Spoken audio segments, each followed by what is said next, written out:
把整块豆腐丢进滚烫的油锅里，这操作不得不佩服，真的是牛。边煎的时候就边用炒勺和锅腿按成一块一块的，先用中火给它煎至八面金黄。你们看这个小朋友是怎么坐车子的？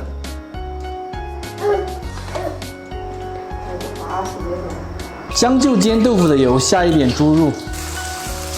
小火炒香，下姜葱、蒜、豆豉，2年陈酿红油老豆瓣儿。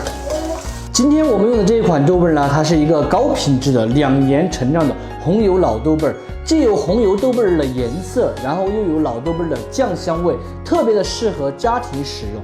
最主要的是因为它还是一个绿色食品，没有添加食品添加剂，没有添加防腐剂，也没有添加味精，更没有添加色素。炒出来菜吃起来健康放心。 同时，它还是一个非物质文化遗产和国家地理标识产品，郫县30多年的老品牌，炒菜是颜色又红，味道又香。喜欢的朋友可以去告一哈，拍2瓶的话会更加的划算。相比市场上面的普通红油豆瓣，它的价格会贵几块钱，但是品质和健康真的是要提高很多很多。一炒颜色就立马的红亮，还特别的香呢。花雕酒，加水，白糖。 鸡精、豆油，下豆腐，小火慢炖5分钟，好入味。烧好下入蒜苗，